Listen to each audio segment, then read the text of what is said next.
Magandang araw nga ho pala mga kapatol. Ngayon nga ni ay linggon-linggo kaya ang dapat nating gawin ay magmuni-muni.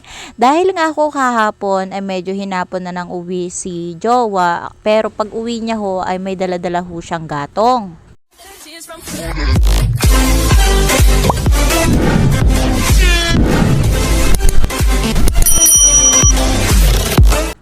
Kaya naman ho mga kapotol ay agad-agad ko nga itong pinatuyo tapos binilad-bilad ko lang laang ho ng konti na gayaan bago ko nga ho siya putol-putulin.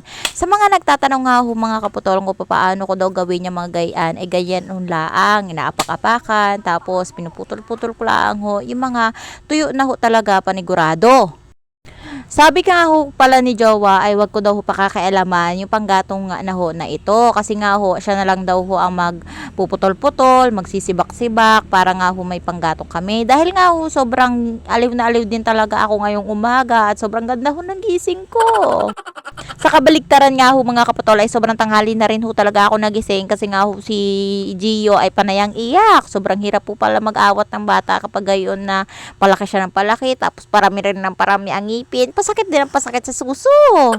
Bigla ko nga rin ho talaga naisip na sabi ko nga ho ay wala nga ho kami panggatong dahil nga ho meron naman ditong panggatong sa labas na daladala ni Jowa kaya ho siya nahapunan kahapon at nagabihan ay dahil nga nagkuha daw ho siya ng gatong para nga daw ho hindi ako mahirapan kasi nga sobrang naiiyak na din talaga ako kapag wala akong gatong sa kalan. Sobrang hilig ko magluto pero kung gayaan naman ho na puro papel ang aking padiding as ay sobrang nakakatamad lang rin ho ata talaga magluto pag gayaan na papilaang tsaka kung ano-ano laang na parikit ang kunting gatong lang yung ating maano.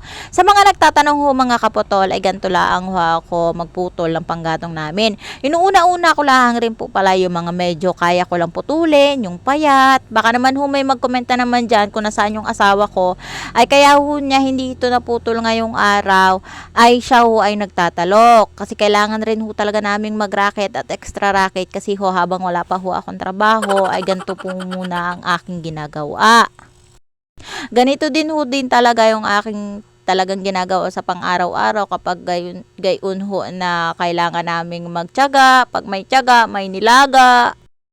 Madami-dami din ho talaga ang nagko-comment sa mga video ko at saka maraming salamat ho. Talaga namang sumusuporta para sa akin. Doon sa mga nahihirapan magtingin kung ano yung mga tradisyon na ginagawa ko. Tradisyon?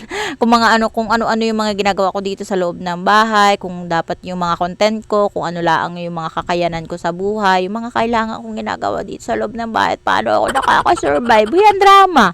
Kaya gayon ho, ay sobrang pagod ko rin ho talaga. Pero yung anak ko na laang ho, yung nagpapatanggal ng pagod ko. Pero inuuna ko lang rin po mga kapatol yung gatong ng mga medyo tiny, mga patpatin, mga parang panggatong at pangiwang laang ho sa pet. Hoy!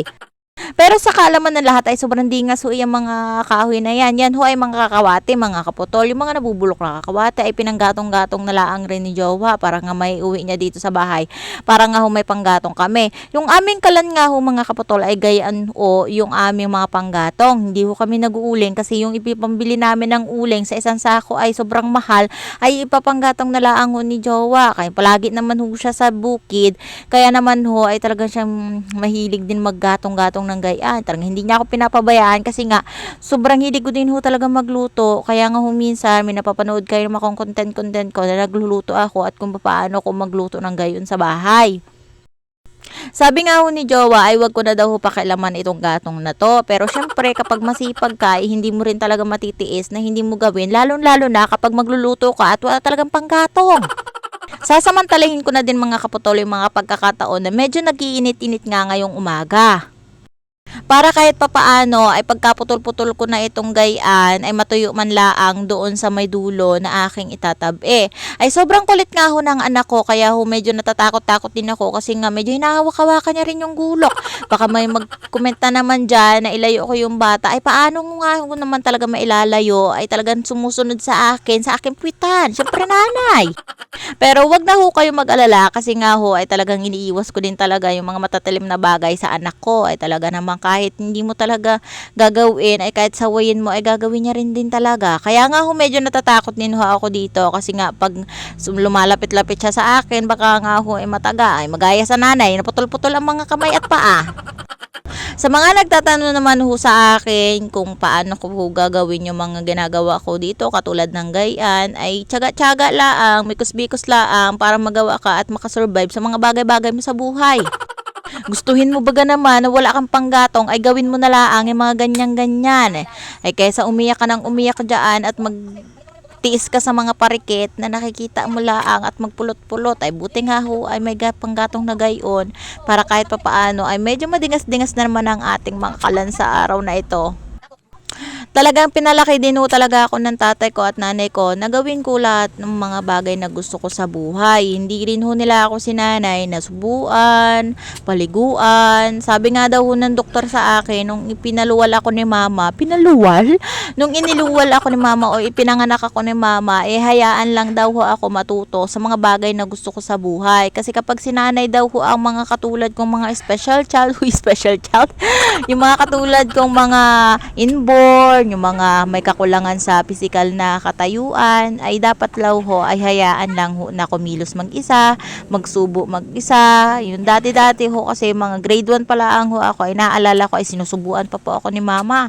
Pero sabi nga daw ho ng doktor, o specialist mayaman, ay hayaan lang daw ho ako na matuto, magsubo mag-isa, o gawin yung mga bagay na nakikita katulad ng mga normal, ay gayon lang ho ang aking mga kinalakihan. Ay sa katunayan nga ho ay may maganda rin naman na idulot yung mga pinagagawa ni mama. Sa katunayan nga ho ay medyo parang nasubrahan na rin si mama at si papa ng pagpakakapabaya sa akin. Parang lahat na laang rin naman yata ay kaya kong gawin, masigit pa doon sa mga normal na hindi nakakaya nung iba. Sa lahat po ng mga sumusuporta sa akin, huwag niyo ho kalimutan mag-subscribe, i-follow, at i-share ang aking mga video. Maraming salamat ho. Ay sana ho ay matutunan na naman ho kayo sa video na ito. Don't forget subscribe! At hanggang dito na lang ho ang aking vlog at napagod na naman ako today. Bye-bye!